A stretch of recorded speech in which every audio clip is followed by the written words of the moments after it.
সাল্লাল্লাহু আলাইহি সাল্লামের একটা সুন্নাতকে যিনি জিন্দা করবেন, কি করবেন? জিন্দা করবেন। তার মানে মৃত্যুবরণ করা সুন্নাত, মৃত্যুবরণ করে যেটা চালু নেই, যেটা মানুষের ভিতরে চালু নাই, মানুষ আদায় করে না, এমন একটা সুন্নাত চালু করবেন। তো আল্লাহ তাআলা কি করবেন? ওই বান্দা অথবা ওই বান্দিকে 100 শহীদের সওয়াব তার আমলনামায় দিয়ে দেবেন। আল্লাহ রাসূল এরপরে বলছেন যে একটা সুন্নাত জিন্দা করা কত কঠিন হবে, একটা সুন্নাত জিন্দা করা কত কঠিন হবে, যে গরম আঙ্গার অথবা গরম কয়লা মুঠির ভিতরে রাখতে যতটা কষ্ট হয় তার থেকে বেশি কষ্ট হবে একটা সুন্নাত জিন্দা করতে। কথাকে বুঝতে পারছি? গরম কয়লা হাতের ভিতরে রাখা সম্ভব? হাত পুইরে একদম হয়ে যাবে না।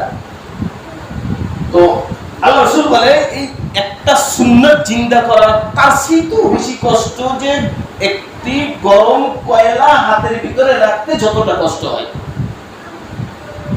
আর এ কারণেই তো 100 শহীদের সওয়াব, এমনি এমনি তো আর দেবে না।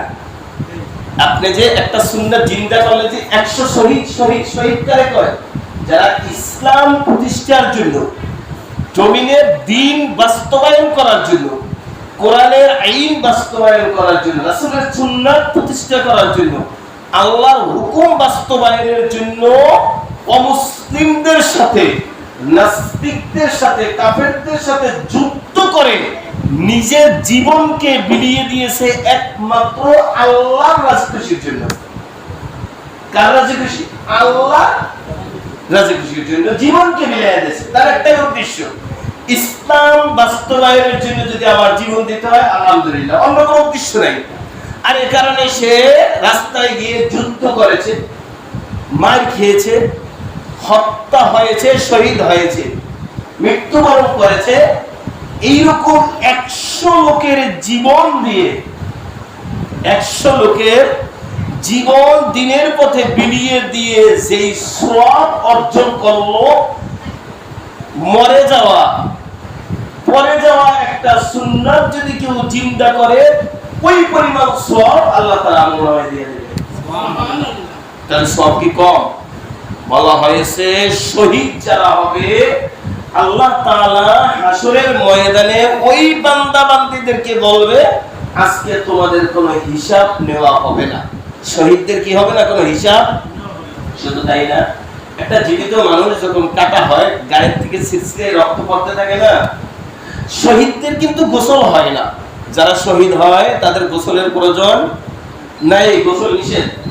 ওই অবস্থায় তাদেরকে দাফন দিয়ে কবরে রেখে দেওয়া হবে। ঠিক ওই অবস্থায় হাসরের ময়দানে আল্লাহ তাদেরকে উঠাবে যখন তাদের শরীর থেকে এমন ভাবে রক্ত বের হবে মনে হয় যে এই মাত্র তাদেরকে হত্যা করা হয়েছে। এই হাজার হাজার বছর পরে আল্লাহর সামনে যখন উঠাবে তখন দেখবে শরীর থেকে সিরসিরাইয়া টপ টপ করে রক্ত পড়তেছে, মনে হয় যে এই মাত্র লোকটাকে শহীদ করা হয়েছে। এই লোকটাকে আল্লাহর সামনে ডেকে বলা হবে তুমি দুনিয়ার জমিনে যেহেতু আমার জন্য জীবন দিয়েছো, আজকে তোমার আর কোনো হিসাবের প্রয়োজন নেই, যাও তোমাকে বিনা হিসাব, তোমার যত অপরাধ ছিল তুমি যাই করছো, ভালো করো মন্দ করো, সব দেখার আমার এখন আর সব দরকার নেই, তুমি জান্নাতে চলে যাও। সুবহানাল্লাহ। এইরকম 100 শহীদ, 100 গ্রামে একটা মানুষ যদি মারা যায় কোনো কারণে, গ্রামের মানুষ গুহারা হয়ে যায়। 100 শহীদের যে সব অর্জন করেছে, একটা সুন্নাত যদি কেউ প্রতিষ্ঠিত করতে পারে আল্লাহ তাআলা ওই পরিমাণ নেক দান করে দিবেন। তাহলে আমরা আজকে এই সুন্নাত নিয়ে আলোচনা করব, এইরকম সুন্নাত নিয়ে আলোচনা করব। তাহলে আমরা এই আলোচনা শোনার আগে নিয়ত করে নেব যে আজকে যে সুন্নাত নিয়ে আলোচনা করা হবে, রাসূলের সুন্নাতে যেহেতু অধিক সওয়াব, আজকে থেকে পিছনে যদি আমলটা আমার না থাকে আমি আজকে থেকে এই আমলটা পারবেনাল করব, সব সময় করব। কি নিয়ত করা যায়? ইনশাআল্লাহ হ্যাঁ, নিয়ত করা যায়। আমলটা সহজ যদি একটু করতে পারি, সহজ। সেটা কি আজকের বিষয় আসছে যে আপনার মেসওয়াকের সুন্নাত নিয়ে আলোচনা আসছে। কিসের সুন্নাত? মেসওয়াক। মেসওয়াকের অনেকগুলো গুরুত্ব রয়েছে যেগুলো আলোচনা করলে আমার জুমার মূল এই আলোচনাটা হবে না। যতটুকু দরকার ততটুকু মাঝে মাঝে বলবো। একটি গুরুত্ব রয়েছে, রাসূল সাল্লাল্লাহু আলাইহি ওয়াসাল্লাম একটা হাদিসে আসছে, যে ব্যক্তি সব সময় বিশেষ করে 5 ওয়াক্ত নামাজে মেসওয়াক করবে, আল্লাহ তার মৃত্যুর সময় কালিমা নসিব করে। সুবহানাল্লাহ। সে চাই মহিলা হোক অথবা পুরুষ হোক। আর হাদিসে আসছে যদি তার মৃত্যুর সময় কালেমা নসিব হয়ে যায়, মৃত্যুর সময় কি হয়ে যায়? মনে করেন আজরাইল চলে আসছে, রূহ নিবে, এমন সময় সে লা ইলাহা ইল্লাল্লাহু মুহাম্মাদুর রাসূলুল্লাহ বা দুরূদ শরীফ পড়তে পড়তে দুনিয়া থেকে সে এই পড়তেছে, এমন অবস্থায় রূহ তার চলে গেছে। তা আল্লাহ রাসূল কি বলছেন? মিসকাত শরীফে আসছে লা ইলাহা কালিমাতু লা ইলাহা ইল্লাল্লাহ দাখালা জান্নাহ। যেই ব্যক্তির শেষ কালিমা হবে লা ইলাহা ইল্লাল্লাহ, তার মৃত্যুর সঙ্গে সঙ্গে স্থান হবে জান্নাত। সে মৃত্যুর সাথে সাথে কোথায় ঢুকবে? জান্নাতে ঢুকবে। তাহলে আল্লাহ রাসূল বলে যে 5 ওয়াক্ত নামাজে মেসওয়াক ব্যবহার করবে, তার মৃত্যুর সময় আল্লাহ কালিমা নসিব করায়। এরপর আরেক জায়গায় আসছে যে ব্যক্তি মেসওয়াক করে নামাজ আদায় করবে, 1 রাকাত নামাজের বিনিময়ে আল্লাহ 70 রাকাত নামাজের সওয়াব তার আমলনামায় দিয়ে দেবে। সুবহানাল্লাহ। কয় রাকাত নামাজের সওয়াব পাবেন?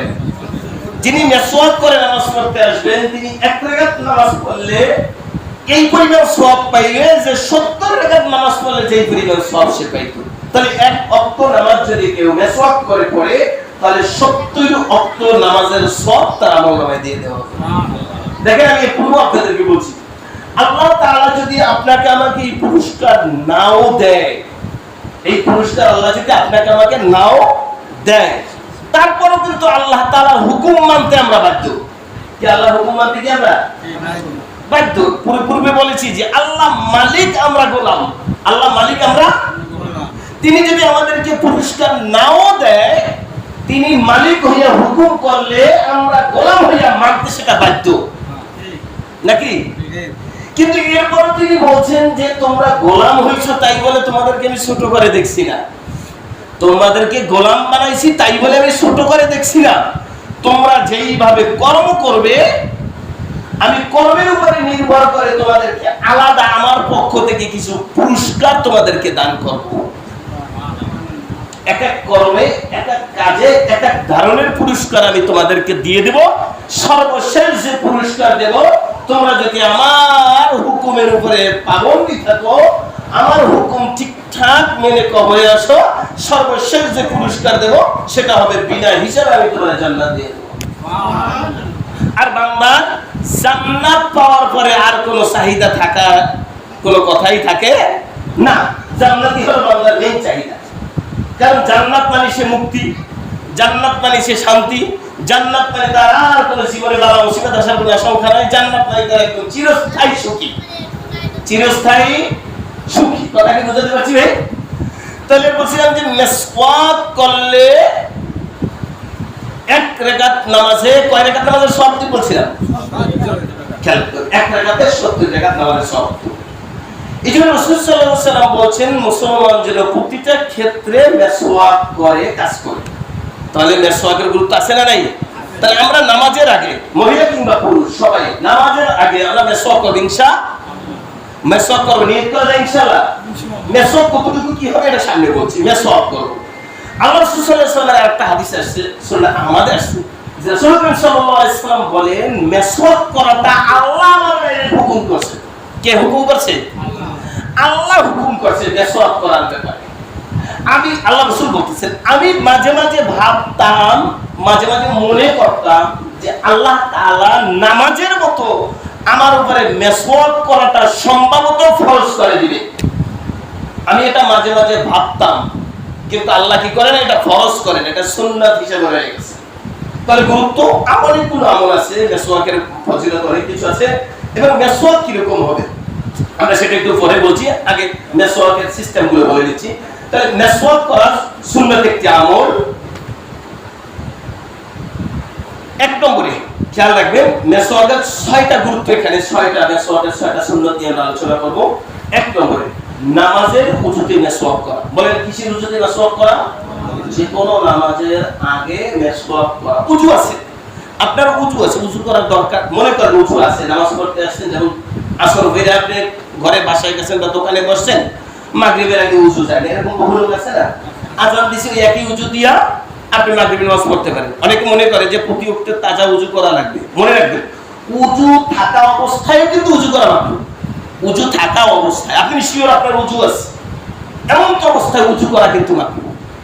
যদি উজু করতে হয় তাহলে ওই উজু ভাঙতে হবে। ওই উজু কি করতে হবে? আপনি যদি চান যে আসরের নামাজ পড়া মাগরিব পর্যন্ত আমি উজু যায় না, নিশ্চিত আমার উজু যায় না, কেন খাইলে তো আর উজু যায় না, যায় কোন খাইলে উজু যায় না। তাই মনে করেন যে আপনার উজু আছে, এখন আপনি মাগরিবের নামাজ পড়বেন, তো আপনার মনে ইচ্ছে যে নতুন উজু বানাই আমি নামাজ পড়ি, পুরা হে আসরের সময় উজু করছি, কত কিছু চলছি ফিরছি, মনে নিতে ভালো লাগে না, তো আমি নতুন উজু করবো। তাহলে কি করতে হবে? শিওর যদি আপনার উজু থাকে তাহলে ওই উজু ভাঙতে হবে। উজু কি করতে হবে? ভাঙা সহজ, ইস্তেঞ্জা করতে হবে, ইস্তেঞ্জা করে উজু ভাঙতে হবে, এরপরে নতুন করে উজু করতে হবে। তাহলে বলছি যে কথা বলছিলেন, উজু আছে, আপনি মাগরিবের নামাজ পড়তে গেছেন, উজু আছে, উজু করার প্রয়োজন নাই, কিন্তু এখন বলছেন নামাজের উজুতে মেসওয়াক করা। এখন হাদিসে আসছে উজু যেহেতু আছে, তো শুধু সুন্নাত আদায়ের জন্য মেসওয়াক দিয়ে মুখের ভিতরে ঘষা দিয়ে সুন্নাত আদায় করা। কারণ আপনার তো সব উদ্দেশ্য এক কথায় প্রতি ওয়াক্ত নামাজে মেসওয়াক করতে হবে। তাহলে কি বলছে? নামাজের উজুতে মেসওয়াক করা সুন্নাত। এরপর 2 নম্বরে মেসওয়াক এক বিলাস্ত লম্বা হওয়া। কয় বিলাস্ত? এক বিলাস্ত লম্বা হওয়া, এর বেশিও না কম, এটা সুন্নাত। এরপরে বলা হয়েছে হাতের ছোট আঙ্গুলি বরাবর মোটা হওয়া। ছোট আঙ্গুল কোনটা? এটাই তো মনে হয়, এইটা বরাবর মোটা হওয়া, চিকন থাকা। এরপরে উপরের মাড়ির ডান দিক দিয়ে শুরু করা। দেখেন এই জিনিসগুলো এখানে তো মনে হয় কেউই এটা জানেন না, মনে হয় না যে মেসওয়াকটা কোন দিক থেকে। এর আগে বলছি যে টয়লেট করতে তো সুন্নাত তরিকা আপনাদের বলছিলাম যে মেসওয়াকের সুন্নাত কি, প্রথম যখন শুরু করবে উপরের মাড়ির ডান দিক দিয়ে শুরু করবে, ডান দিক দিয়ে, এটা সুন্নাত। উপরের মাড়ি কি বলছে? উপরের মাড়ির ডান দিক দিয়ে শুরু করা সুন্নাত। আপনি যে কোনো জায়গায় দিয়ে ডলা দিতে পারেন, এটা মনে রাখতে হবে। মেসওয়াক যারা করবেন অবশ্যই করবেন সবাই। এরপরে বলেছে 3 বার করিয়া মেসওয়াক করা, কমপক্ষে 3 বার করিয়া মেসওয়াক করা, এদিকে একবার, এদিকে একবার, এদিকে একবার, সামনে 3 বার করিয়া মেসওয়াক করা। মানে 3 বার বলতে কি যে আপনার থাইমে থাইবে না, একবারে 3 দিক থেকে 3টা ঘষা দেওয়া, এটা সুন্নাত। এরপরে বলা হয়েছে ডান হাত দ্বারা মেসওয়াক করা, বাম হাতে না, ডান হাত দিয়ে মেসওয়াক ধরে মেসওয়াক করা। তাহলে মেসওয়াকের সুন্নাত কয়টা বলা হয়েছে এখানে? 6টা বলা হয়েছে। 1 নম্বরে নামাজের উজুতে মেসওয়াক করা। 2 নম্বরে বলা হয়েছে মেসওয়াক এক বিলাস্ত লম্বা হওয়া। 3 নম্বরে হাতের ছোট আঙ্গুলি বরাবর মোটা হওয়া। 4 নম্বরে উপরের মাড়ির ডান দিক দিয়ে শুরু করা। 5 নম্বরে 3 বার করিয়া মেসওয়াক করা। 6 নম্বরে ডান হাত দ্বারা মেসওয়াক করা। কথা কি বুঝতে পারছেন? এজন্য আমরা ইনশাআল্লাহ মেসওয়াকের আমলটা চালু রাখতে পারবো তো? মেসওয়াক করার নিয়ত আছে তো? নিজেরা করব। এবার মেসওয়াক কি দিয়ে করবেন? বাজারে সাধারণত মেসওয়াক কিনতে পাওয়া যায়। মনে রাখবেন ওই যে যারা আপনার ব্রাশ দিয়ে মেসওয়াক করে, অনেক হুজুরেরা বলছে যে ব্রাশ দিয়ে মেসওয়াক করলে হক আদায় হয় না। ব্রাশ দিয়ে মেসওয়াক করলে কিন্তু এই সুন্নাতগুলো পাওয়া যাবে না। মুখ পরিষ্কার হবে, আরো লাভ হবে, কিন্তু ব্রাশ দিয়ে মেসওয়াক করার দ্বারা এই যে সুন্নাতের কথা বলা হয়েছে, নামাজের ফজিলতের কথা বলা হয়েছে, 70 টাকার সওয়াব পাওয়া হবে, কালিমা নসিব হবে, এটা ব্রাশ দিয়ে মেসওয়াক করার দ্বারা হবে না। মেসওয়াক হতে হবে যে কোনো গাছের ঠাল অথবা শিকড়। এই গাছের যেমন বাজারে কিনতে পাওয়া যায়, অথবা আমরা জানি যে কিছু কিছু গাছ আছে তিতা জাতীয়, এই গাছের ঠাল দিয়ে মেসওয়াক করা, বিশেষ করে তিতা নিম গাছের ঠাল, বিশেষ করে নিম গাছ যদি পান, নিম গাছের ঠাল দিয়ে মেসওয়াক করা উপকার বেশি। অন্য অন্য গাছও আছে, আপনার কেউ যদি গাছের ঠাল দিয়ে মেসওয়াক করে, এই যে বলা হয়েছে তিতা জাতীয় গাছ এর ঠাল দিয়ে মেসওয়াক করা। মেসওয়াক করলে আপনার ঠাল দিয়ে মেসওয়াক করলে মাড়ি শক্ত হয়, দাঁতের গোড়া কি হয়? শক্ত হয়। দাঁতের ভিতরে যে জীবাণু থাকে, এই মেসওয়াকের ঠালের ভিতরে যে একটা গ্যাস আছে তিতা, ওই গ্যাসের কারণে জীবাণুটাকে নষ্ট করে, এগুলো বইতে হাদিস আছে। এরপরে বলা হয়েছে যে এই গ্যাসটা পেটের ভিতরে যাওয়ার কারণে, এটা তো পেটের ভিতরে যায়, পাকস্থলীর ভিতরে যে জীবাণু থাকে এগুলো নষ্ট করে। শরীরের জন্য অনেক উপকারী একটা বস্তু হচ্ছে মেসওয়াক। এই জন্য আমরা চেষ্টা করব যে যে কোনো গাছের ঢাল দিয়ে তিতাযুক্ত নিম গাছ হোক অথবা করমজা গাছ হোক অথবা রিলেটাল হোক অথবা বাজারে যে কিনতে পাওয়া যায় এমন মেসওয়াক হোক, আমরা ঘরে বাইরে সবাই মেসওয়াক ব্যবহার করার চেষ্টা করব ইনশাআল্লাহ। ছোট্ট একটা ঘটনা বলছি, যেহেতু সময় কম, ছোট্ট একটা ঘটনা বলছি। একবার রাসূল সাল্লাল্লাহু আলাইহি সাল্লাম সাহাবীদের নিয়ে যুদ্ধে গেলেন। তো মুসলমানরা যুদ্ধের ময়দানে সামান্য কারণে হেরে যাচ্ছে, যুদ্ধ করে তেমন একটা তাদের সাথে পারতেছে না। তখন চিন্তায় পড়ে গেলেন, এখানে তো যুদ্ধে হেরে যাওয়ার কোনো আমরা কারণ দেখি না। তখন সাহাবীরা বৈশা পরামর্শ করলেন, আমাদের ভিতরে যুদ্ধে পরাজিত হওয়ার কারণটা কি? আমরা তো মনে করি শক্তি দুর্বল, অস্ত্র কম, সাহস কম। দেখেন হাদিসে আছে না, কোরআনে আছে না, যে আল্লাহ হয়ে যায় আল্লাহ তার হয়ে যায়, আর আল্লাহ যার হয়ে যায় তার কোনো বালা মুসিবত কিছু থাকে না। তারা বসে বসে সিদ্ধান্ত পরামর্শ করতেছে, হঠাৎ করে তাদের পরামর্শ থেকে বেরিয়ে আসলেন যে আমরা আজকে যে নামাজ পড়েছি নামাজের পূর্বে আমরা মেসওয়াক করে নিয়েছি। তো আল্লাহর রাসূলের একটা সুন্নাতকে ছাইড়া দিয়া কখনো তো ইসলাম প্রতিষ্ঠা করা যায় না, দ্বীন প্রতিষ্ঠা করা যায় না। আমরা তো সম্পদের জন্য যুদ্ধ করি না, দ্বীন প্রতিষ্ঠার জন্য যুদ্ধ করি। তা দ্বীন যদি প্রতিষ্ঠা করতে চাই, সেখানে দ্বীনকে ছাইড়া দিয়া দ্বীন প্রতিষ্ঠা কিভাবে করব? দ্বীন ছাইড়া দিয়া দ্বীন প্রতিষ্ঠা করা সম্ভব? হ্যাঁ, একজন কোরআনের দাওয়াত দিবে, তার সাথে যদি কোরআনের সম্পর্ক না থাকে তাহলে কোরআনের দাওয়াত দিয়ে কখনো মানুষকে হেদায়েতের কথাটা সম্ভব? একজন লোক ওয়াজ করতে আসে, তার মুখে দাড়ি নাই, তবে আপনি পাবলিক কি বলবে? উনি নিজেও ওয়াজ করে, ওনার মুখে দাড়ি নাই। একজন লোক ওয়াজ করতে এসে, তার গায়ে সুন্নতি পোশাক নেই, মাথায় টুপি নেই, সুন্নাত তরিকা নেই, তো পাবলিক কি বলবে? যে উনি নিজে ওয়াজ করে, ওনার নিজের ভিতরেই আমল নেই। আলোচনা যে কোনো বিষয়ে তো উদ্দেশ্য দ্বীন প্রতিষ্ঠা। তো দ্বীন প্রতিষ্ঠা করতে হলে নিজের ভিতরে তো দ্বীন প্রতিষ্ঠা করতে হবে। সাহাবীরা সিদ্ধান্ত নিলেন আমরা নিজেরাই তো তার সুন্নতে নেই, তাহলে আমরা যদি সুন্নতকে ছেড়ে দেই তাহলে আমরা কিভাবে ইসলাম প্রতিষ্ঠা করব? কিছুদিন আগে আমাদের দেশে কিছু লোকেরা বক্তব্য দিয়েছিল, ইসলামিক একটা দলের ভালো দায়িত্বশীলরা, তারা বলছিল এই সুন্নাত এগুলো আমাদের কাছে গুরুত্বপূর্ণ কিছু না। সুন্নাত কি না?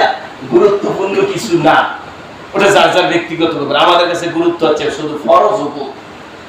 মনে রাখবেন, কোন ফরজ সুন্নাত ব্যতীত পরিপূর্ণ হবে না। যাই এদিক যাচ্ছি না আমরা।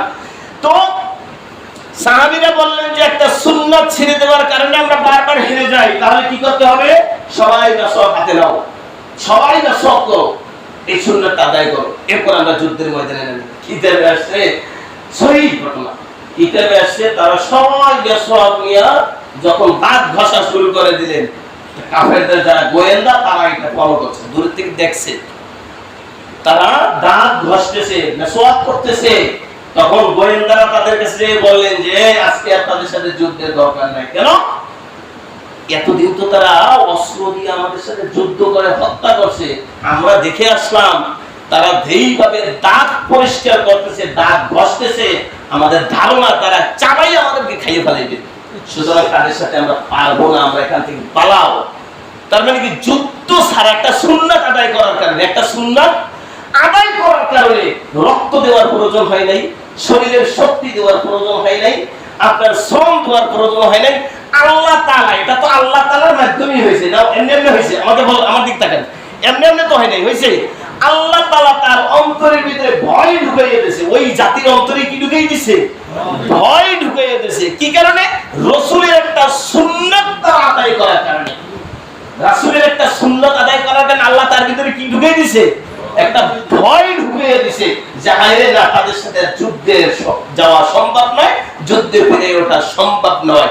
এজন্য আমরা যদি আল্লাহ তাআলার সমস্ত হুকুমগুলো মেনে নেই, রাসূলের সুন্নাতের উপরে যদি আমল করি, কেন রাসূল প্রথম যে হাদিসটা বলছিলেন, আল্লাহ রাসূল বলছেন মান আহাব্বা সুন্নতি ফাকাদ আহাব্বানি ওয়া মান আহাব্বানি কানা মাই ফিল জান্নাহ। আল্লাহ রাসূল বলছেন যেই ব্যক্তি আমি রাসূলের সুন্নাতকে আদায় করবে, আমি রাসূলের পাবন্দি করবে, আমি রাসূলের সুন্নাতকে প্রতিষ্ঠা করবে, ফাকাদ আহাব্বানি ওয়া মান আহাব্বানি কানা মাই ফিল জান্নাহ, আমি রাসূল ওয়াদা দিছি কাল কিয়ামতের ময়দানে ওই ব্যক্তি আমার সঙ্গে জান্নাতে যাবে। রাসূলের সুন্নাত যদি আপনার আমার ভিতরে থাকে, আল্লাহর রাসূলের সাথে আপনি আমি জান্নাতে যেতে পারবো। এজন্য রাসূলের সাথে যদি জান্নাতে যাওয়ার ইচ্ছে থাকে, মন থাকে, চিন্তা চেতনা থাকে, তাহলে আমরা রাসূলের সুন্নাতগুলোকে সামনে আরো অনেকগুলো বলবো। আগামী সপ্তাহে ইনশাআল্লাহ উযুর ফরজ নিয়ে আলোচনা আছে, এরপরে উযুর সুন্নাত নিয়ে আলোচনা আছে। তা আমরা মেসওয়াকের সুন্নাতটা আমরা ইনশাআল্লাহ মেসওয়াকের আমলটা করব তো ইনশাআল্লাহ। কি সবাই করা জানো তো? সবাই কইতেছেন না ভাই? মেসওয়াক তো এটা তো ভিজে যাওয়ার জিনিস না যে কোষে রাখলে নষ্ট হয়ে যাবে। সব সময় সঙ্গে একটা মেসওয়াক রাখার চেষ্টা, যেখানে যান ছোট্ট একটা মেসওয়াক পকেটে রাখলেন, প্যান্টের পকেটে রাখলেন, অথবা কোষে রাখলেন, পাঞ্জাবের পকেটে রাখলেন। নামাজের সময় হয়েছে একটু ডগা দিয়ে সুন্নাত আদায় করবেন। দেখেন একটু সামান্য শ্রমের কারণে এক রাকাত নামাজ 70 রাকাতে পূরণ হয়ে যাচ্ছে।